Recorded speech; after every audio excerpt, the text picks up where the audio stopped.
Ayah dan bunda, pernahkah kalian mengalami situasi di mana anak-anak kalian sulit sekali diajak belajar atau mengerjakan PR? Bahkan mereka lebih memilih untuk bermain game saja. Apalagi pada situasi pandemi seperti sekarang ini.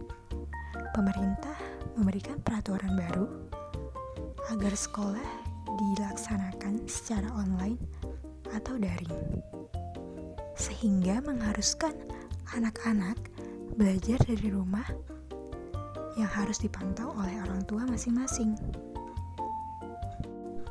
Lalu, apa ya sebenarnya penyebab anak-anak berada pada kondisi sulit sekali diajak belajar? Salah satu penyebabnya adalah kurangnya motivasi dari dalam diri mereka sendiri. Ketika anak tidak mengetahui apa tujuan mereka belajar, maka mereka seringkali melakukan kegiatan belajar secara terpaksa hanya karena formalitas. Anak yang mudah sekali bosan dalam belajar biasanya menggunakan teknik yang tidak sesuai dengan karakter mereka masing-masing. Hal ini menyebabkan mereka tidak nyaman dalam belajar. Jika anak berada pada suasana yang tidak mendukung, seringkali mereka akan cenderung merasa sulit untuk fokus dan konsentrasi dalam belajar. Hal ini dapat menyebabkan mudah sekali muncul rasa bosan dan malas dalam melanjutkan kegiatan belajar mereka. Kurikulum yang diterapkan di sekolah-sekolah Indonesia sangatlah kompleks. Anak-anak diwajibkan untuk mempelajari seluruh subjek pelajaran yang ada di sekolah, baik yang mereka minati maupun tidak. Ketika anak-anak mempelajari subjek pelajaran yang tidak mereka minati, mereka cenderung sering kali merasa bosan dan sulit untuk konsentrasi memahami pelajaran tersebut. Pada akhirnya, hal itu akan mempengaruhi proses belajar dan nilai akhir mereka. Jika anak ayah dan bunda sudah berada pada kondisi bosan dalam belajar, bagaimana ya caranya agar kebosanan mereka dalam belajar tidak berkepanjangan? Sebagai orang tua yang sekaligus menjadi guru untuk anak, ayah dan bunda perlu memberikan motivasi yang jelas kepada anak. Berikan motivasi dan semangat yang membara agar anak kembali semangat dalam belajar.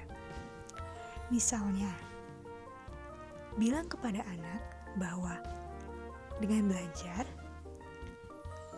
anak akan memiliki wawasan yang luas, sehingga kelak cita-citanya akan terwujud di masa depan. Sejak anak di usia dini, orang tua harus sudah mencari tahu teknik belajar apa yang sesuai dengan karakter anak mereka masing-masing. Sebab, jika teknik yang digunakan oleh anak salah, hal ini akan mengakibatkan anak sulit untuk konsentrasi dalam belajar di kemudian hari. Teknik dalam belajar ada 3 jenis. Yang pertama adalah teknik visual. Teknik ini biasanya digunakan kepada anak-anak yang lebih sering menggunakan indera penglihatan mereka dalam belajar.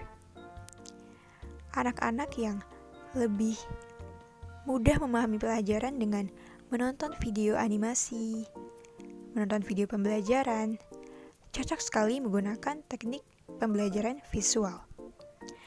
Yang kedua adalah teknik auditori.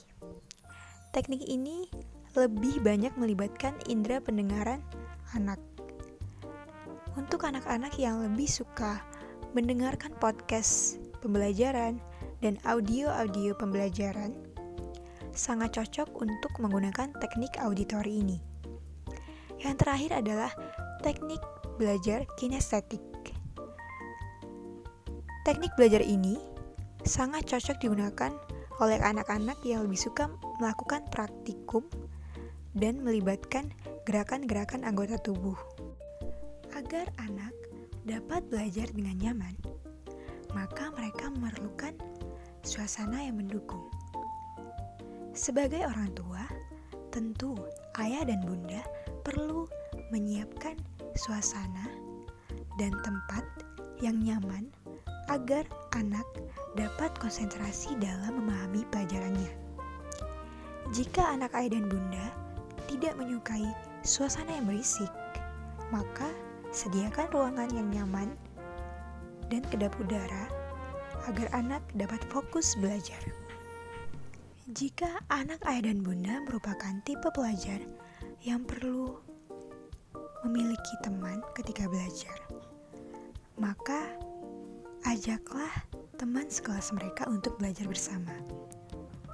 Karena situasi saat ini sedang pandemi dan diharuskan untuk belajar di rumah, maka gunakan media online meeting agar anak tetap bisa merasakan suasana di mana mereka memiliki teman untuk belajar. Ayah dan bunda perlu mengetahui sebenarnya apa sih alasan anak ayah dan bunda bosan dan malas dalam mempelajari pelajaran di sekolah. Mungkin saja itu bukanlah minat mereka.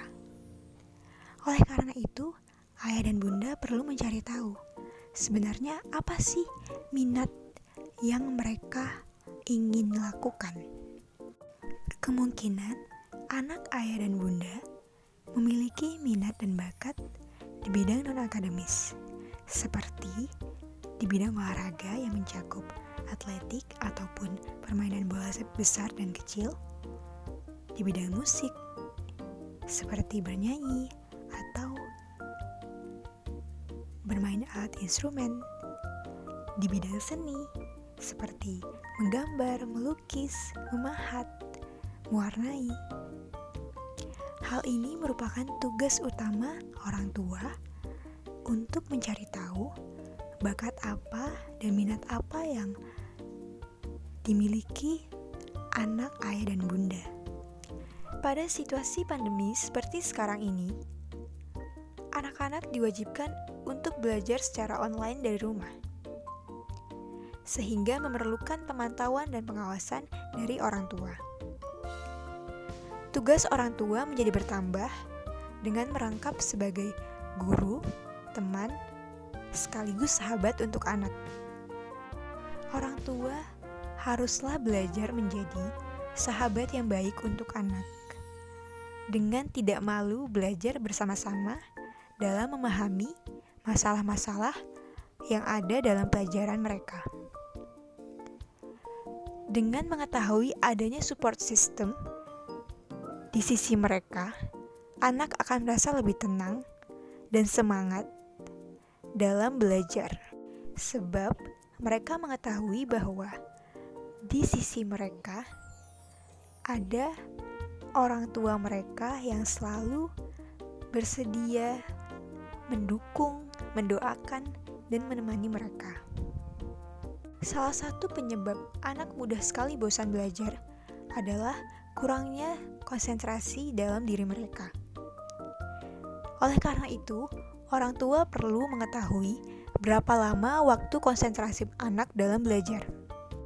Ada salah satu cara yang dapat memperkirakan berapa lama waktu konsentrasi anak dalam belajar.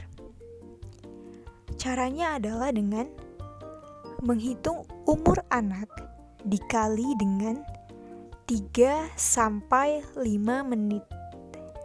Contohnya, jika umur anak ayah dan bunda 5 tahun, maka 5 dikali 3 sampai 5 menit. Maka waktu konsentrasi anak ayah dan bunda sekitar 15 hingga 25 menit. Maka ayah dan bunda perlu memperhitungkan waktu-waktu tertentu di mana anak sedang berkonsentrasi. Ketika anak sudah tidak konsentrasi lagi, ayah dan bunda perlu memberikan mereka waktu untuk beristirahat agar otak mereka lebih segar dan dapat melanjutkan pelajaran kembali. Untuk mengasah rasa tanggung jawab dan disiplin pada anak, orang tua dapat memberikan challenge atau tantangan yang mudah agar dapat diselesaikan oleh anak dalam satu waktu. Contohnya, menyelesaikan 5 soal penjumlahan atau pengurangan, menghafalkan perkalian, mewarnai satu gambar, dan lain sebagainya. Tantangan-tantangan tersebut dapat membantu anak memunculkan rasa ambisi dari dalam diri mereka, sehingga mereka akan bersemangat dalam menyelesaikan tugas yang diberikan dengan tepat waktu. Setelah memberikan tantangan kepada anak dan telah diselesaikan oleh para anak dengan cukup baik, jangan lupa ya ayah dan bunda untuk mengapresiasi kerja keras mereka. Anak tentunya akan merasa sangat senang karena kerja keras mereka dihargai dan diapresiasi oleh orang tua mereka. Apresiasi yang diberikan dapat berupa pujian atau hadiah.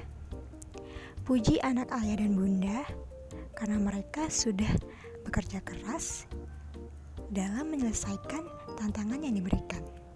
Ayah dan bunda dapat memberikan hadiah yang sedang mereka butuhkan, agar mereka semakin bersemangat dalam belajar. Itulah beberapa tips yang dapat ayah dan bunda terapkan di rumah, agar anak kembali semangat dalam belajar bersama ayah dan bunda di rumah. Jangan lupa untuk tetap menerapkan protokol kesehatan.